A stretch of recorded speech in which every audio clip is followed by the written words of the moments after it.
Spellbound. Dramatised by Amanda Dalton.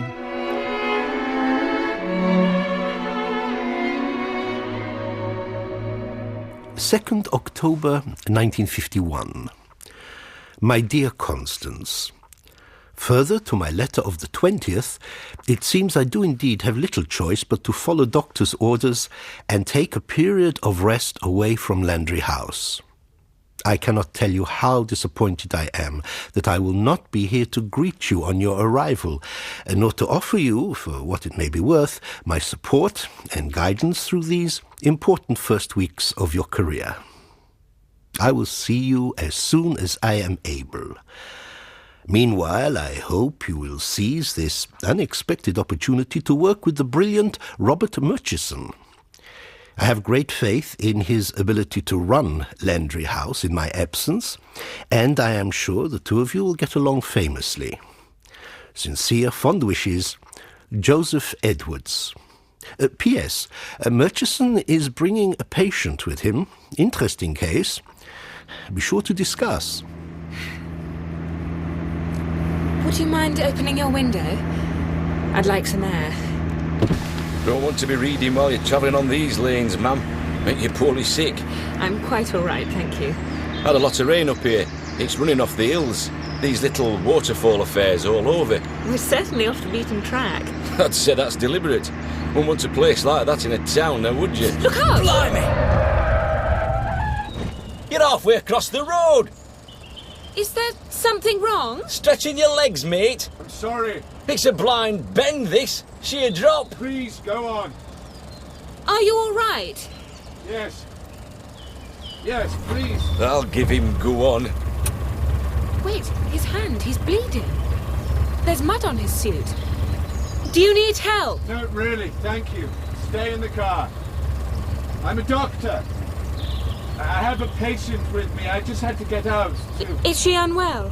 He became agitated, tried to take the wheel, but I've sedated him. Everything is perfectly under control. Are you going to Landry House? Yes. I'm going there myself. Constance Sedgwick, I'm the new doctor. You're not Dr. Murchison? Yes. Yes, I am, yes. Pleased to meet you. Are you sure you're all right? Thank you, I'm perfectly sure. Shall we follow behind? I'll follow. Dr. Murchison, I'm so I'm pleased getting off this bend. We'll keep him in sight. He seems a little dazed. Be glued to him. Madman. Out on the public highway.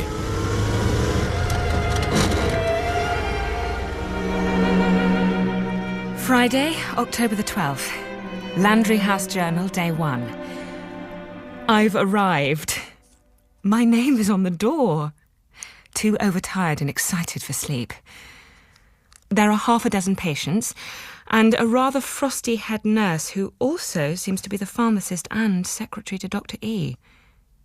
An extraordinary first meeting with Dr. M. Disappointed not to speak properly with him when we arrived, but he's exhausted, gone straight to his rooms. Had not expected him to be so handsome.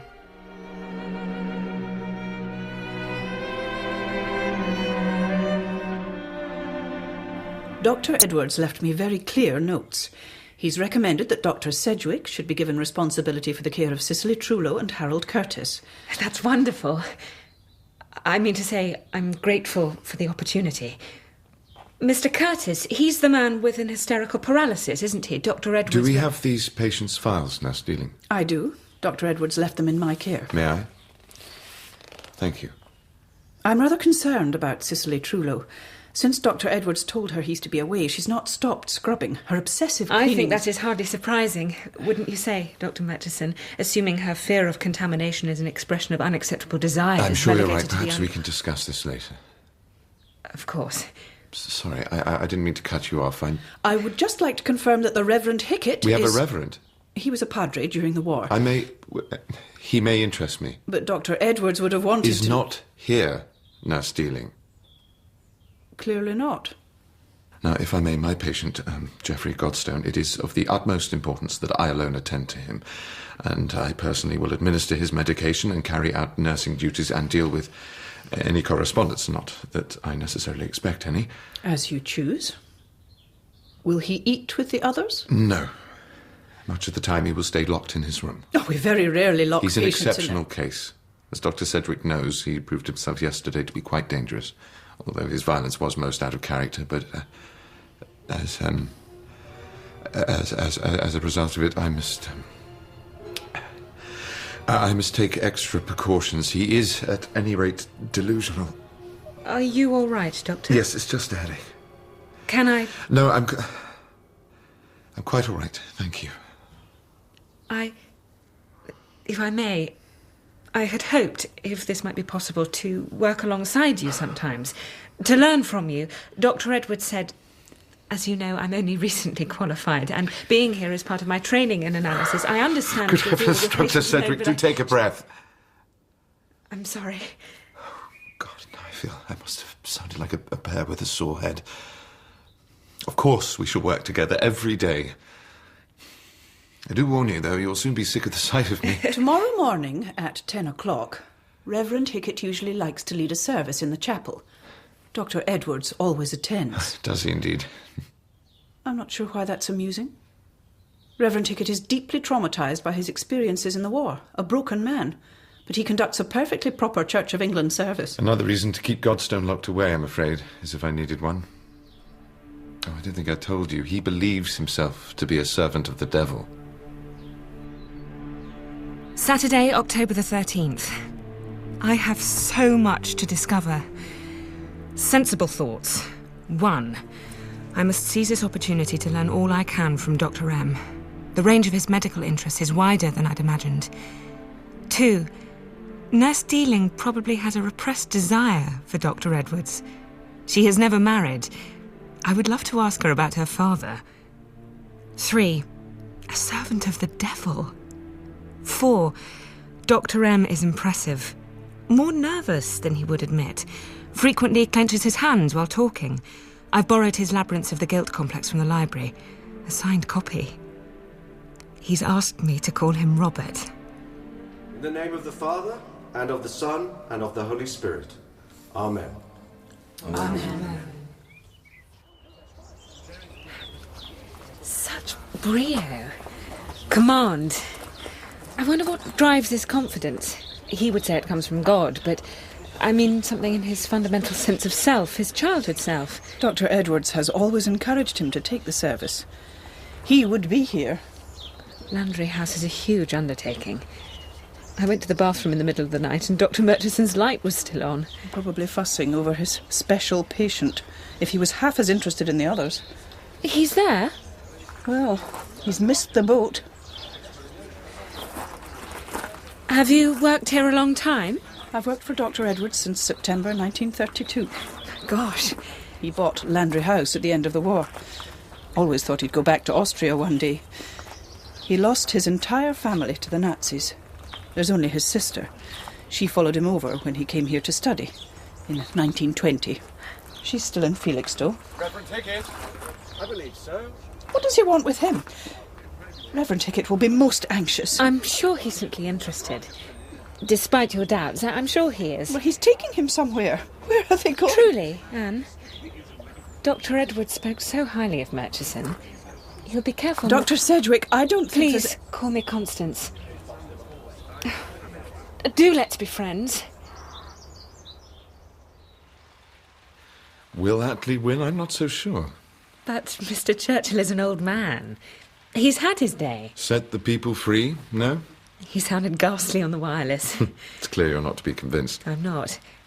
But I'm no politician. Oh, I think you are. You handle Nurse Dealing with great tact and skill. I respect her. One couldn't help but do so. She has extensive knowledge and commitment, experience. I think she dislikes me. Oh, no. No. Yes. Constance, you're a psychiatrist. Surely you cannot be so blind to the nuances of repressed behaviour. Well, you're not Dr. Edwards, are you? I don't think so. So it's inevitable. She feels you've displaced him, and she's perhaps a little worried by your interest in the Reverend Hickett. A little possessive. I'm merely interested in his faith. Oh, so am I. The psychology of belief. There may not be such a distance between him and Godston. But surely... Would you have dinner with me tomorrow night? In my rooms? That it would be a chance to discuss... What is it? What are you looking at? that downpipe on the chapel wall. It's come away from the gutter. There's nowhere for the... It's only rain. We can get it repaired. I'm so sorry, it's my head again. I suffer from rotten headaches. You should see a doctor. Let me fetch you a glass of water. No, it'll pass. It's passing.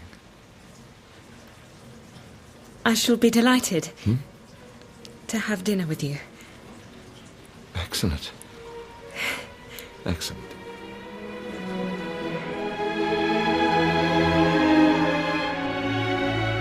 October 14th, Sunday night. I imagine my mind is a large room full of labelled boxes. It keeps messy thoughts in their place. Tonight I've made some new ones for my time at Landry House. A large box for my patients, one for myself as a doctor, all I've ever wanted, all I've worked for, and a small box with a closed lid for Dr. Robert Murchison. 1:30 a.m. Can't sleep. So much for boxes.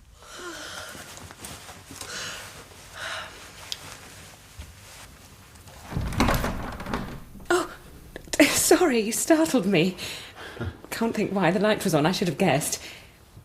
I just came for a book. Then you're in the right place. So I'm not the only one who can't sleep. No. It's a very pretty dressing gown. You look as if you're studying. Working. I won't disturb you. Would you like a drink? Well... I found a little whiskey. I'm hoping it doesn't belong to Nurse Dealing. Gosh, we must replace it. I will, I promise. Would you like some? I don't really drink whiskey. I find it a little harsh. Here, try it. I've added water. It smells very strong. It'll help you sleep. Delicious. Constance? Please don't keep looking at me. I feel so foolish. I can't help it. I should go back to bed. May I take your drink? Of course, but please don't. You don't have to leave. It's very late. Or very early. I'm sure I'll sleep now. Oh, good. Sweet dreams. 4 a.m. Love is a delusional psychosis. And don't you ever forget it, Constance Sedgwick.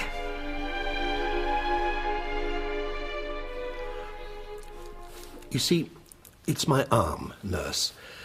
Completely paralysed. And do you have pain in it? A dull ache, I'd call it.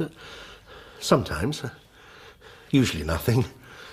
And tell me, Mr. Curtis, this trouble with your arm, it started when the business in which you were a partner was running into difficulties, is that correct? I'd rather not talk about that. How does it make you feel to speak of it? Oh, gosh, I'm not used to such questions from a girl. It makes me feel bad. Bad? Because I am bad. It reminds me of my failure. But, as I understand it, any failure in your business didn't rest with you. Your accounts were certainly in order. My failure as a human being. You see, you can't catch me out, nurse. I know myself inside out.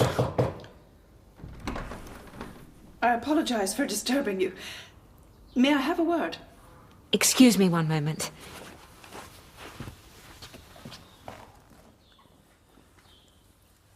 Listen. What am I supposed to hear? Wait. There, Mr. Godston. I've been listening at his door. He's rather disturbed. Is Dr. Murchison with him? He's alone in there. Dr. Murchison is nowhere to be found. He's expressly forbidden any interference. We must respect his authority. In all my years of nursing, I've never ignored a patient in distress. Oh, for heaven's sake, Anne. You work in a psychiatric hospital, albeit a very small and privileged one. You're surely not trying to tell me you've never before heard the wailing of a disturbed patient. Very well. As Dr. Murchison is nowhere to be found, I yield to your wisdom. Anne, please. They're stealing. Doctor? I've just... I had a small drink of your whiskey last night. I've been out to try and find you a replacement. Not that I drank it all, you understand. What's the matter? Well, quite probably nothing. It's Geoffrey Godstone. What of him? He was making a noise. Calling. Now stealing... We were a little concerned. I trust you didn't go to him. Of course I didn't. You asked us not to. There he is again. I'll see to him directly. Here, please, take it. With my apologies. Thank you. I'll put it in Dr. Edwards' rooms. I was so nervous when I arrived at Robert's rooms for dinner. I drank a large glass of wine terribly quickly. Became quite tipsy. Tried to appear sober, to talk to him about his books and his research, but he didn't want to. Fear I must have sounded like a schoolgirl with a crush. I'd like to drink a toast to us. Whatever happens next, tonight we're here together and I'm the luckiest man alive. I'm not sure I like whatever happens next. I'll be looking over my shoulder all evening. No, take no notice. I'm a miserable pessimist. Oh dear, are you really? It's an effect of the war, don't you think?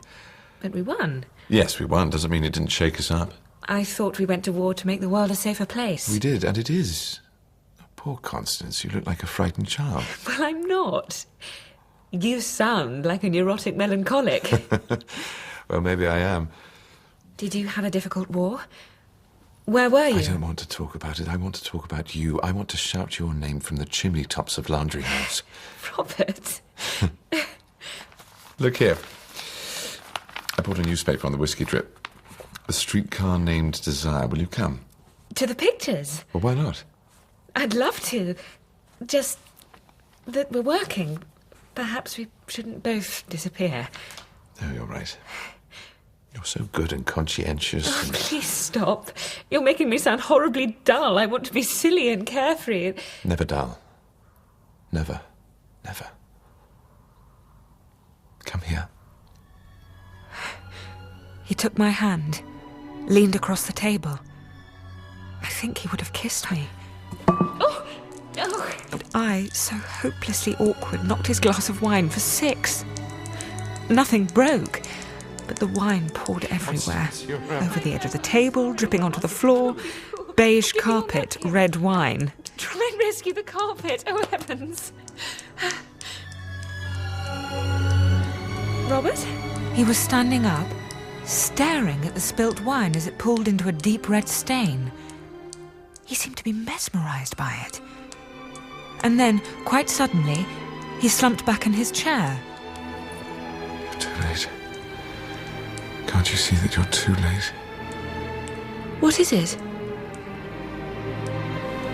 Robert, you're overtaxed. Coming here, your patient, your research. Let me help you. No, I'm all right. I'm all right. Momentary. Damn it. Damn it. I'm so sorry, Constance. See how you've bewitched me. You've made me lose my mind. But it was no use. We were both disturbed by what had happened. As we finished our meal, we talked mostly of the patients. Said goodnight, politely. I came back to my rooms. Then, soft footsteps on the corridor and a note under my door. A drawing of a bunch of flowers. A rather good drawing. With my love, Robert. Come for a walk with me on our free afternoon. I'll find you some real ones. I doubt he will. Perhaps he's forgotten it's October.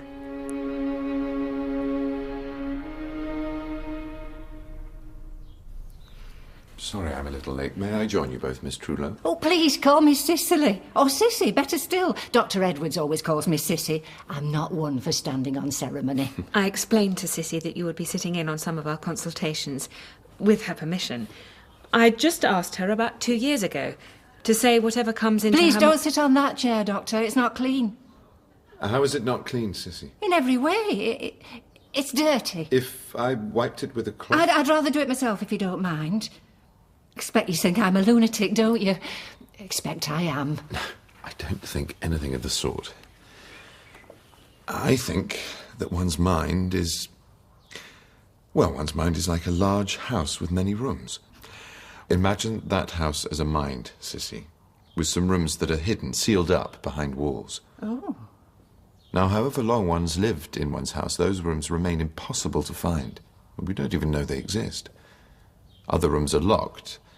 We have the key, but we may have misplaced it, or we may be a little nervous to look inside this room we closed off when we were just, say, 8 or 9 years old. This room that is full of our forgotten past. And full of dust. And cobwebs, no doubt.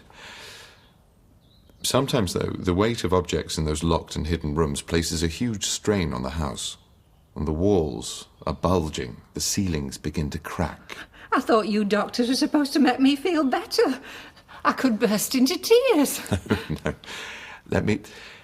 Well, something may have happened to you 2 years ago. Maybe something very small, apparently of no consequence, that reminded you of what you've locked away in one of those rooms. Dr. Edwards asked me that.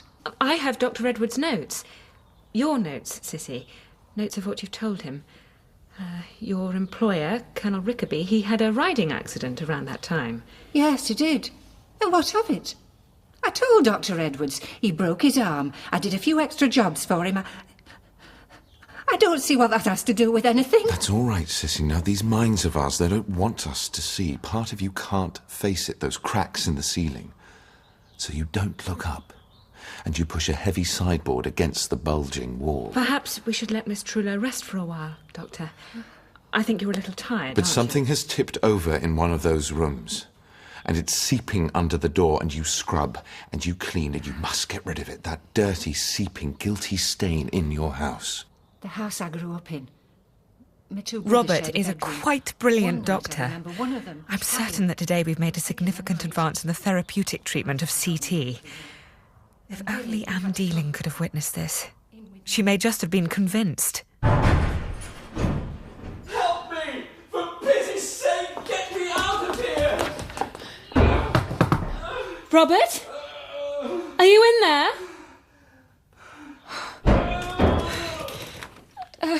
Mr. Godstone, please be calm. Thank heavens. Do you have a key to this room? I've a set of master keys Dr. Edwards left in my care.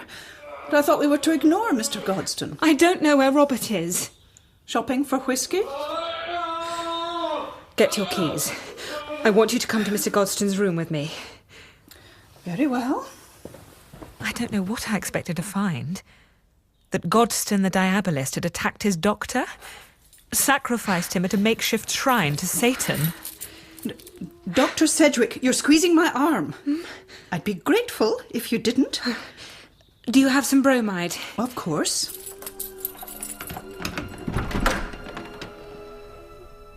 The air in the room was stale. Godstone lay face down on the floor, quietly weeping, his energy apparently spent. Beside him, the ruins of a cabinet he'd managed to pull from the wall. A miracle it hadn't crushed him. Perhaps he was trying to drag himself to the barred window. There was a deep gash, several days old, and a dark bruising on his forehead. And his feet were bandaged. Come along now, Mr. Godstone. Look at this mess. What on earth were you trying to do? Get out of here. Have to go. You're quite safe in hospital, but you must stay in bed and rest. Your doctor will be here soon. No! Let's make you comfortable. Just a little tiny sting. I'm only giving him a light sedative. In my opinion, he's already drugged to the eyeballs. Whatever you think is best. Look at his foot. She had removed the bandage from his left foot. Beneath it, the sole was cut raw, in the perfect shape of a cross. Without speaking, she unwrapped the other bandage. His right foot, the same. A crucifix, carved from his flesh. Tried to kill me. Are these? I assume he... Hit me. He wants me dead. He probably banged his head in the car. There was a struggle, I understand, before Dr. Murchison was able to sedate him. Murchison. Why in heaven has he done this to his own feet? What the hell are you doing in here?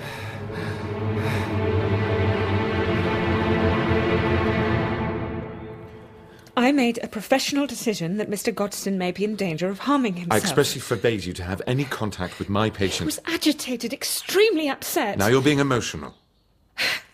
Constance, don't go. His head wound. And the cuts on his feet. They are self-inflicted. Of course, but they're nasty injuries. His feet, the wounds are shaped... Here, as you're so curious, the medical records of Geoffrey Godstone, read them. Now, they'll tell you that he has cut the shape of the cross into the soles of his feet that he may forever trample on God. It is a statement of contempt, a sign that he is with Satan. You look pale. I'm sorry. I'm sorry. I shouldn't have left him. And I should have spoken to you. I was outside. Didn't you hear it? No, I mean, I was walking outside looking for conkers. Here, it's a beauty. It's for you. It's lovely. Silly. Like polished wood. Yes, you can probably see your face in it. Can you? Not quite. If you could, I would have to take it back from you so that I could gaze at you all day long. In a conker? Sorry, I didn't put that very well. I'm not sure it was terribly romantic. You make me tongue-tied. You make me spill wine. He kissed me, and I wanted it to never end. We stood there in each other's arms, in broad daylight. Two professional people supposed to be with their patients, and I didn't care. I didn't care who saw us. I wouldn't have cared if the world caught fire. All I'd ever worked for counted for nothing compared to this. How frighteningly, wonderfully insane. My darling girl. There's something I have to... And then the telephone rang. I would happily have thrown it across the room. You must answer. Laundry House? Who? Yes, this is Robert Murchison. I'm sorry, I know no one of that name. Robert? Robert? What's wrong? Perhaps it was just that the interruption brought him back to his senses. At any rate, he said he had to go, and he left, in quite a hurry. And this evening he ate alone in his rooms. So now I'm all at 6s and 7s, pretending I'm glad of an early night.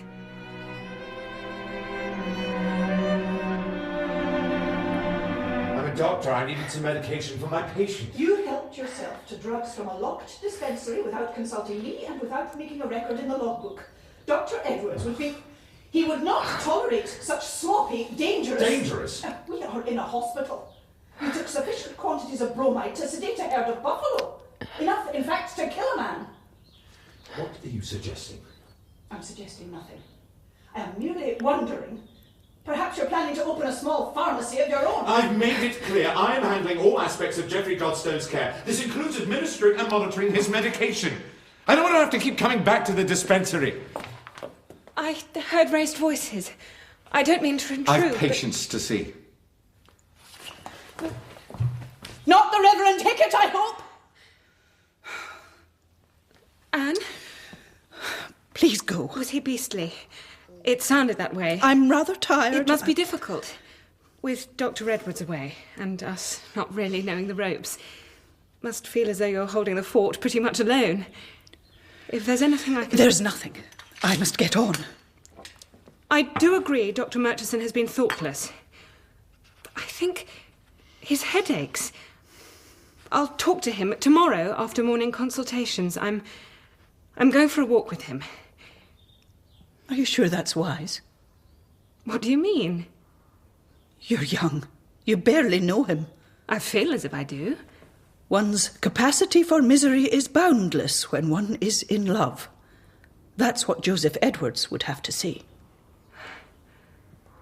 I must confess I do rather wish Dr. Edwards was here. Then you do, then you don't, then you say you will, and then you what? Constance, come in here. Listen to this. What are you doing in Dr. Edwards' study? I was looking for a book he recommended, and I found a gramophone.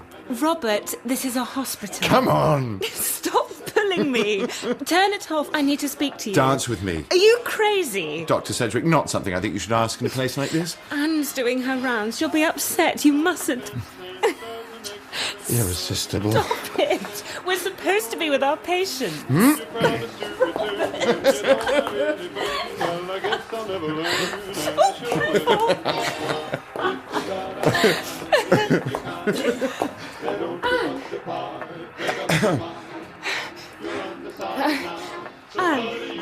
This is most... I do apologise. Most improper. I know.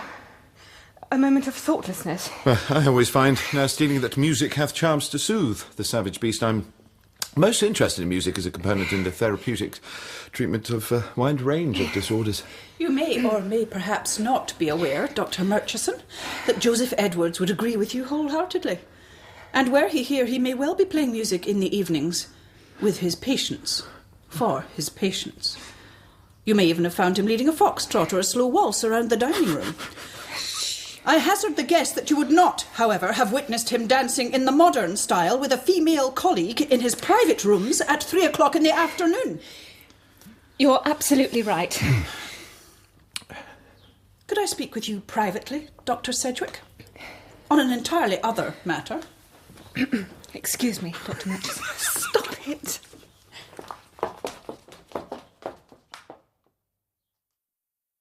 I have just been speaking to a Daphne Saunders.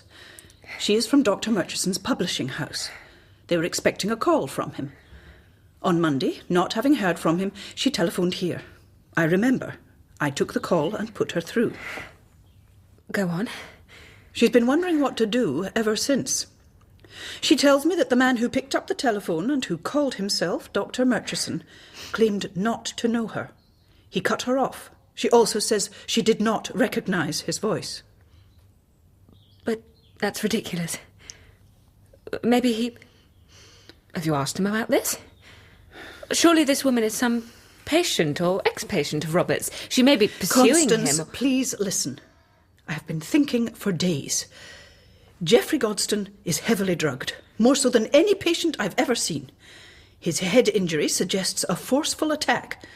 The wounds on his feet appeared on Tuesday to be fresh. I don't follow. Now, hear me out. Reverend Hickett is distressed by Dr. Murchison's questioning. He feels his faith is being challenged. And Dr. Murchison was not willing on Sunday to attend the church service. What is this? Where is this leading? Dr. Murchison has no apparent wound from Geoffrey Godston's assault. But he does have headaches. His trance states, I would be tempted to call them, are distinctly odd. Then there was the medication taken from the dispensary. I said to you he was just thoughtless, and his headaches... I'd rather you didn't go walking with him. You would rather I didn't? I believe Geoffrey Godston attacked Dr. Murchison on the way here. He did, we know Knocked him out, drugged him, drove him to Landry House, and locked him in the room. Godston locked Robert in the room? Mm-hmm. No. You're suggesting that Geoffrey Godston is posing as Dr. Murchison? He could easily have cut Dr. Murchison's feet. That's completely and utterly absurd. I didn't really expect you to take me You seriously. took against Robert from the moment he stepped But out I'm of his not car. sure how else you will explain. You At the probably very resented least, him Daphne before you Saunders even met him called. because he isn't Joseph Edwards. If you mean that I have a responsibility to Dr. Edwards, then yes, I do. And it's a responsibility I am determined to uphold.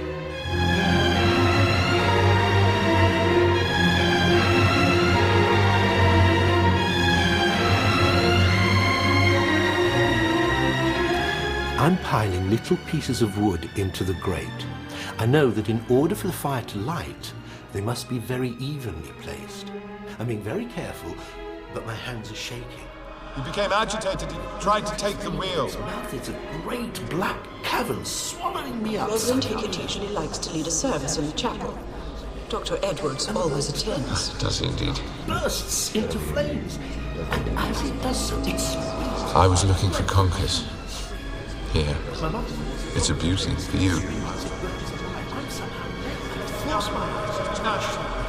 Of course. I know no one of that name. And I have the awful feeling that I was the one who was screaming. My darling girl. My darling, darling girl. I had a sore throat, you know, when I woke.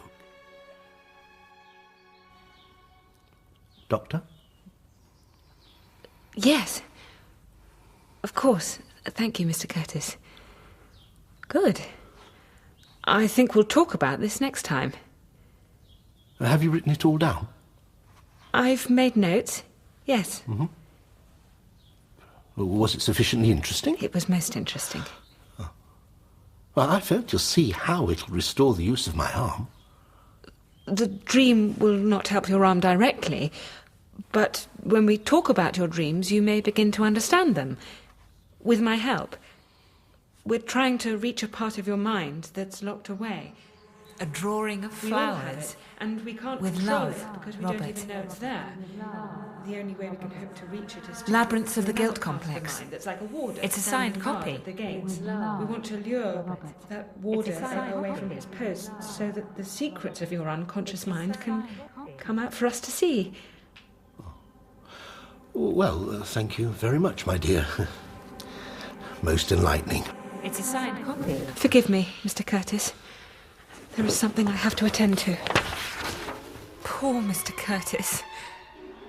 I hurried to my room. Robert's note here in my journal, the signed book beside my bed. I knew just what I'd see when I turned to the title page. The little flourish on the tip of the R, the thin looping B and T. Nothing like the Robert of my note. I was looking at the handwriting of two different men.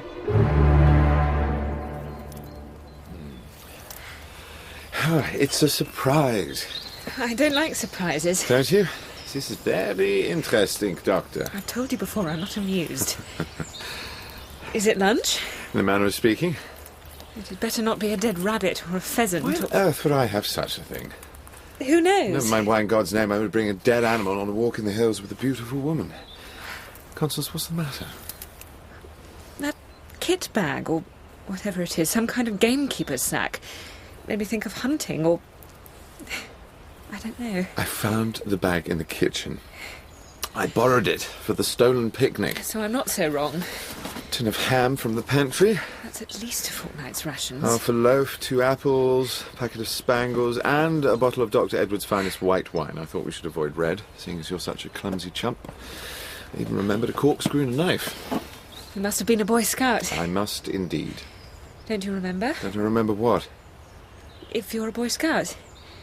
You said I must indeed have been a Boy Constance, Scout. we're not in Landry House. We're having an afternoon off. Would you please? I'm crackers about you. I'm tired, Robert. I didn't sleep a wink last night. Are you unwell? No. Can we go down to the river? I'd like to see it. We can have our picnic there. Whatever your impenetrable heart desires.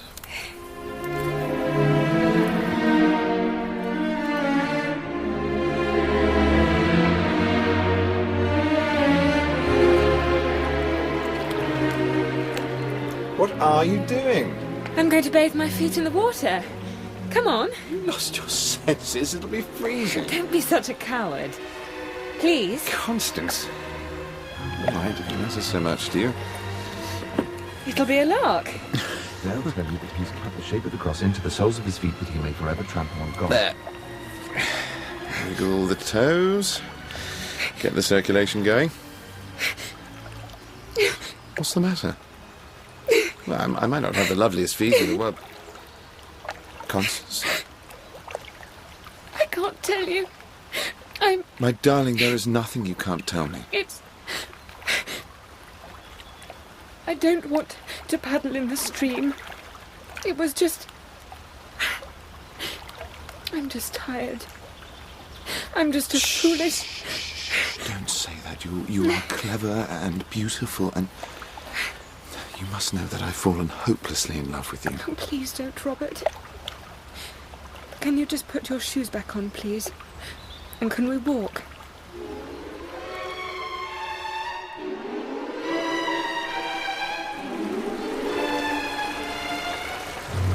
There is something I do want to ask you. Yes? Please, don't be angry, darling. I'm sure it's a silly muddle. But on Sunday, I borrowed a copy of Labyrinth of the Guilt Complex from the library. You'd signed it. Probably given as a gift for Landry House. Then, after we had dinner the other night, you wrote me the note asking me to come out with you today. And, well, I happened just to look at them both last...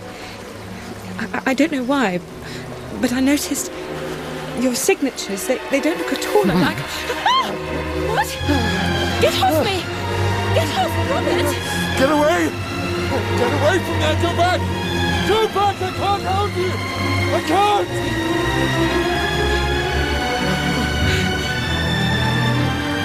Oh my God! My God! I'm so sorry. Constance, I don't know. My head. I could have killed you. It's all right. I thought you were going to throw me in, but you were saving me, weren't you? I don't know. I thought the other day you might be hydrophobic, but no. It's the sound.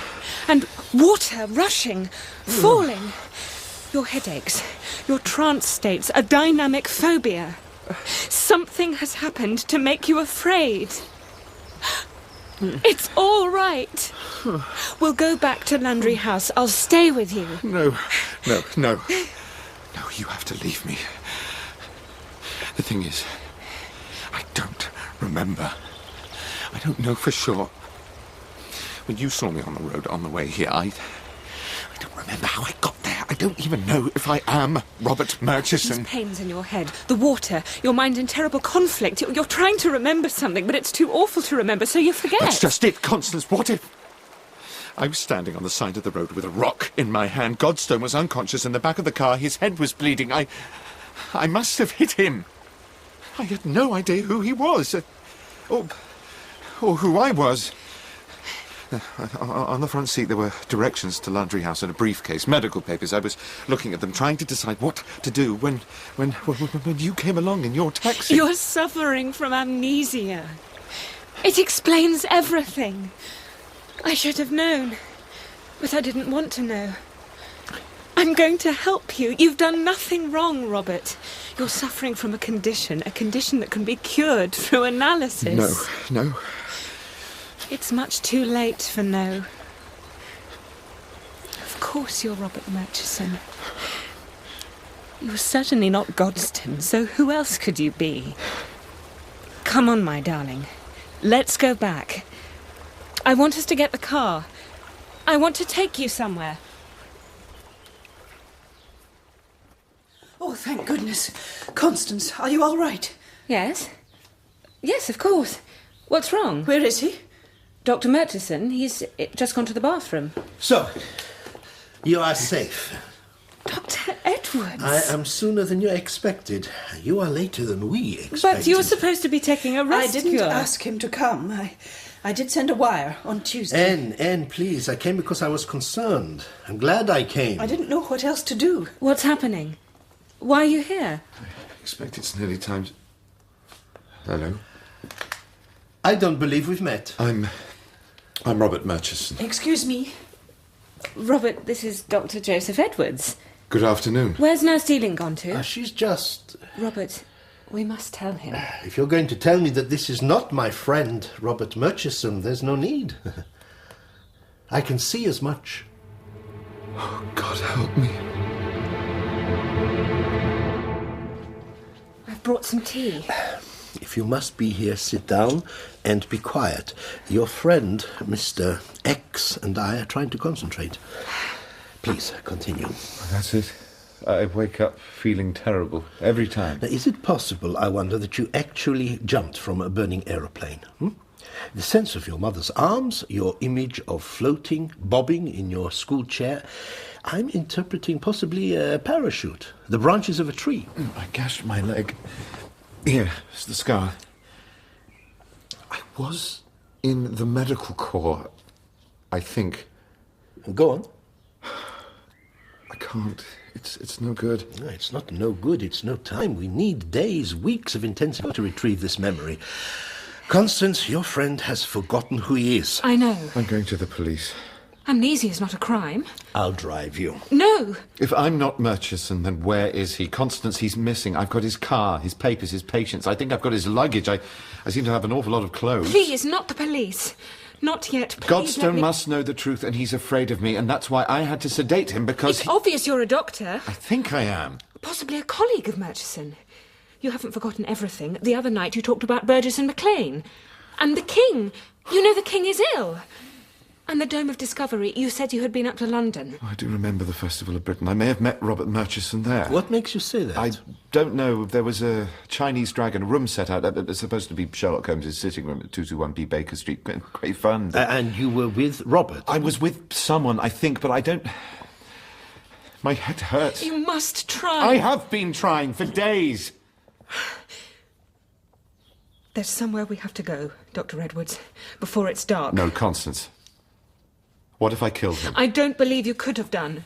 But you don't know. I might be dangerous. Dr. Edwards, surely Freud said that the condition of amnesia does not essentially alter the sufferer. But yes, any phobias will remain. New ones are unlikely to develop. A man who dislikes the later music of Schoenberg will not discover a sudden passion for atonality. I trust this man. I believe he is conflicted, in denial, possibly in the throes of dissociative fugue, but I do not believe for a second that he is a murderer. Ah, but my dear, you are in love. Love is an impossible project. And if I may say this, one is very crazy when in love. But... I'm driving myself to the police station. Wait!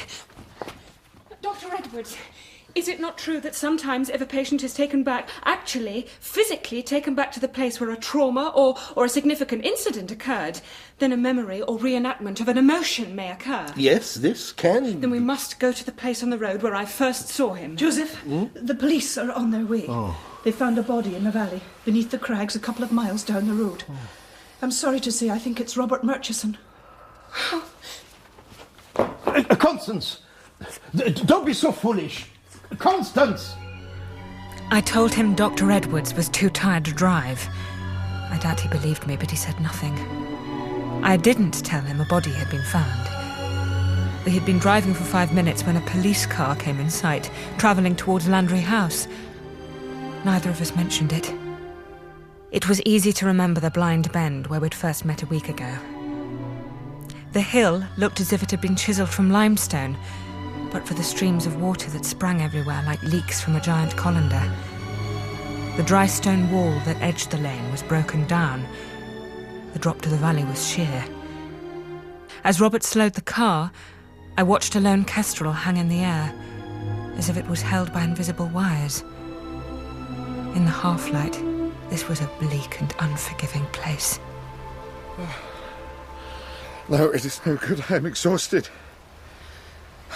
I just want it to be over.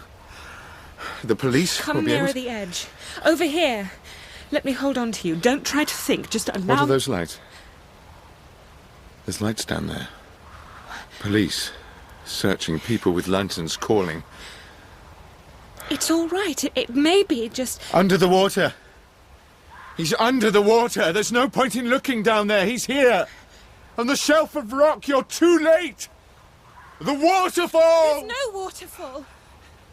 Foolish, dare you try and touch the water. I'll go first. No, I will. Hold on. Michael! Help me, someone! He's falling, I can't... Michael!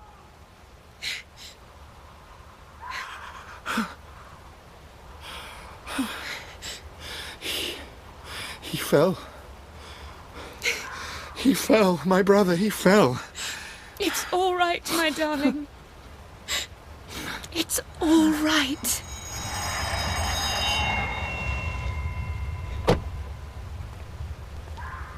Dr. Constance Sedgwick and Dr. John Valentine, I must ask you both to accompany us to the police station for questioning concerning the death of Dr. Robert Murchison.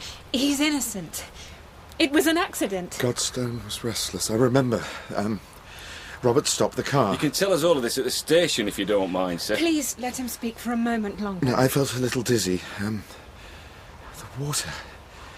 Murchison was concentrating on me.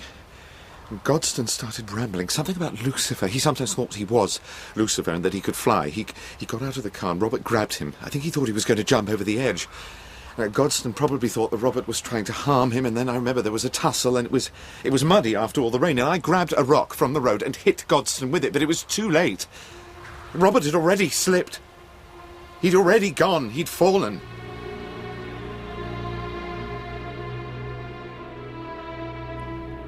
Friday, the 19th of October. They kept us apart at the police station. Asked me so many questions, over and over again. Hours must have passed when I heard in the distance the unmistakable voice of Joseph Edwards. And quite suddenly the door opened and I was told I could leave. And that John would be leaving too, though they would want him back for questioning tomorrow, as a witness. Your friend made a mistake when he sedated Robert's patient. Geoffrey Godstone believes himself to be Lucifer, yes, but his memory is unimpaired. Now, once I gave him a drug to counter the effects of the sedative, he was quite able to recount what happened on the roadside. He's quite happily confessed to pushing poor Robert to his death. Thank you. Oh, thank you. Come, I have a car. Where's John? They're fetching him now.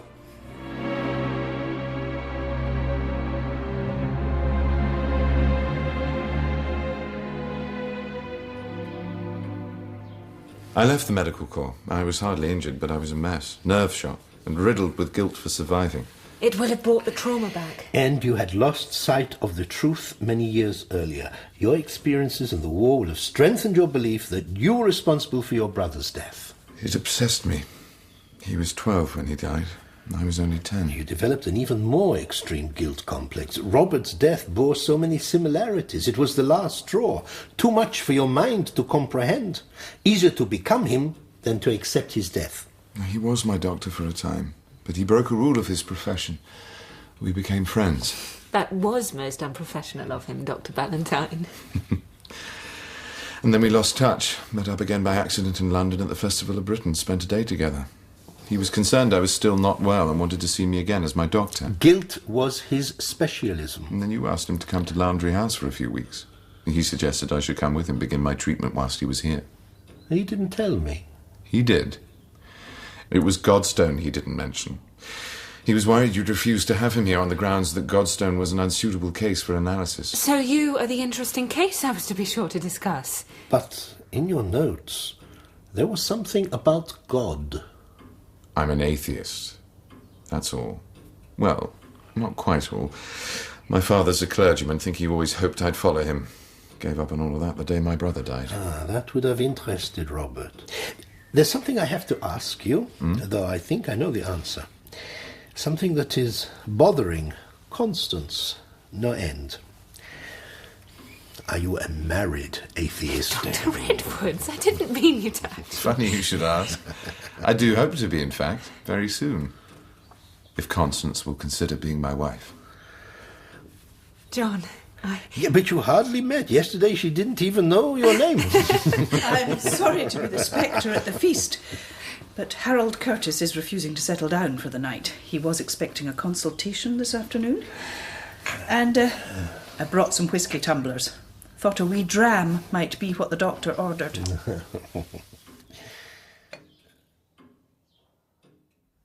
Saturday, October the 20th. John and I are planning a few days away together. I promised to be back by Thursday, but I know my future at Landry House is uncertain, and that the death of Robert Murchison has placed a great burden on Dr. Edwards' weary shoulders. This evening, as dusk fell, I watched him from my window. He was sweeping leaves from the drive. Anne stood on the steps behind him, and though I couldn't make out their words, the soft drone of their conversation drifted up, and I found myself believing I could hear every word they spoke. I can manage, Anne. I'm fit enough to clear a few leaves from the drive. You should be sitting down. I'm thinking. I think better when I'm doing. What are you thinking? That this is the end of something. That everything is on the edge of change. You're overtired. But still, I'm going to retire. Don't look at me like that. I'll look at you how I please. Where will you go? The fate of the emigrant, always on the way, in between. Nowhere is home. Will you come with me? To nowhere. Flattered to be asked, Joseph. Oh, how about if for once I follow you? Perhaps. Constance, I found October flowers. Be quiet. You'll disturb the patients. I'll throw them. Will you catch? You can't throw them this high. Come up. I can't. Why not? You bewitched me. I'm rooted to the spot. Don't be ridiculous. You are so spellbindingly beautiful. I'm closing the window. It's freezing cold. Come up.